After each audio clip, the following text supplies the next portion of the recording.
NH44 पर बनने वाला एलिवेटेड कॉरिडोर प्रोजेक्ट जो पैराडाइज सर्कल से लेकर डेयरी फार्म रोड तक जा रहा है, उसी प्रोजेक्ट की रोड वाइडिंग में न्यू बोयनपल्ली कब्रिस्तान की ज़मीन लिए जाने के ताल्लुक से दिए गए नोटिफिकेशन के ताल्लुक से न्यू बोयनपल्ली मुस्लिम बोर्ड कमेटी ने उसका जवाब देते हुए बताया कि ये एक कदीम कब्रिस्तान है, ना कि कोई प्राइवेट प्रॉपर्टी। हमारी रिक्वेस्ट है हुकूमत तेलंगाना के चीफ मिनिस्टर रेवंत रेड्डी साहब से कि इस एलिवेटेड कॉरिडोर प्रोजेक्ट के काम से हमें ऑब्जेक्शन है और हमारी रिक्वेस्ट है कि आपसे इस कॉरिडोर प्रोजेक्ट को फिर से मॉडिफाई किया जाए। आइए सुनते हैं मुस्लिम बोर्ड कमेटी के मेंबर्स की जुबानी। हमारे सब मुस्लिम बोर्ड के तमाम मेंबरान जो है यही गुजारिश करते हैं कि हुकूमत से कि भाई हमारा जो यहाँ कब्रिस्तान का हिस्सा जो लेना चाह रहे हैं आप लोग, हमारे पुराने बुज़ुर्गों की खबरें हैं और पुराने और ये कब्रिस्तान आबाद है, ये गैर आबाद कब्रिस्तान नहीं है, इसलिए 400 पुराना कब्रिस्तान है। इसके लिए हम हुकूमत से मुतालबा करते हैं कि भाई अपना जो प्लान है इसको कुछ सब मॉडिफाई करके सब्स्टिट्यूट इसका रास्ता निकाल के जो है हमारे को राहत अता फरमाइए, बस यही गुजारिश है। अस्सलाम वालेकुम। आज मीडिया में आने का मकसद यही है कि 1 दिसंबर 2024 को गवर्नमेंट की तरफ से टाइम्स ऑफ इंडिया में, मुंसिफ और साक्षी पेपर में एक नोटिफिकेशन जारी किया गवर्नमेंट की तरफ से। उसमें यह बताया गया कि पैराडाइज से डेयरी फार्म को जो जाने वाला एलिवेटेड कॉरिडोर है उसके लिए पैराडाइज से लेके डेयरी फार्म तक रोड वाइंडिंग की जाएंगी, जिसमें हमारे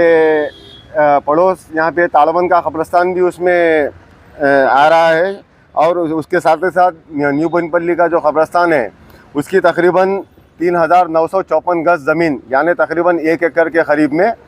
ज़मीन लेते बोल के वो लोग एक नोटिफिकेशन ऐसा जारी करे। तो पहली चीज़ ये है कि वो लोग यहाँ पर आए, उनके हिसाब से वो लोग मार्किंग भी करके चले गए यहाँ पे। दूसरी चीज़, पेपर में नोटिस भी डला दिए है। मतलब इससे साफ जाहिर ये हो रहा कि ज़मीन ये हमारी है, ना हमारी कोई मर्ज़ी है इसमें, ना कोई हमारा कोई दखल अंदाज है इसमें। वो लोग उनके हिसाब से, गवर्नमेंट आई उनके हिसाब से उनकी मनमानी करके मार्किंग कर पेपर में नोटिस भी डाल दी एक चीज़। दूसरी चीज़, अब यही एक नोटिस में नीचे एक सीधे साफ अल्फाज में वाज़ेह किया गया है कि अगर किसी को इस कॉरिडोर से अगर ऑब्जेक्शन है तो आप अपनी दरख्वास्त प्रिंसिपल सेक्रेटरी को, हैदराबाद डिस्ट्रिक्ट कलेक्टर, स्पेशल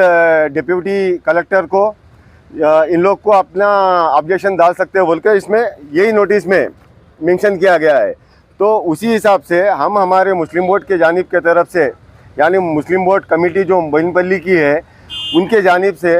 हम लोग सबसे पहले तो तेलंगाना स्टेट के जो चीफ मिनिस्टर है उनको एक दरख्वास्त दिए ऑब्जेक्शन के ताल्लुक से, और यहाँ कंटोनमेंट के CO, DO, Hyderabad district collector, special deputy collector, RDO, MRO और वक्फ बोर्ड के चेयरमैन और तेलंगाना स्टेट के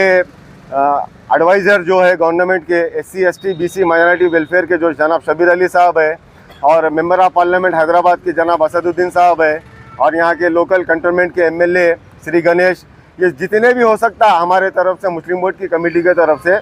इन सबको ऑब्जेक्शन दिया गया है। तो अब हमारा हुकूमत से यही मुतालबा है कि हमारी इतनी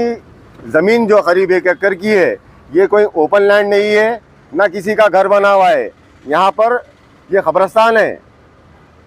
अगर किसी का घर होता है तो उनको कॉम्पनसेशन दिया जाता है, उनको खाली किया जा सकता है आसानी से। खबरों को कैसा उठा के लेके जाना हम? तो हमारा हुकूमत से ये मुतालबा है कि ये कॉरिडोर के लिए जो भी आप लोग का मौजूदा प्लान है उसको हम बहुत स्ट्रांगली इसको ऑब्जेक्शन कर रहे हैं, और हम मुतालबा ये करते हैं कि इसको मॉडिफाई करिए। आप मॉडिफाई करके कब्रिस्तान की जगह ताड़बंद की हो या बोयनपल्ली की हो, ये दोनों को धक्का न लगे जैसा आप मॉडिफाई करके कुछ दूसरा इसका प्लान बनाइए। बहुत बहुत शुक्रिया।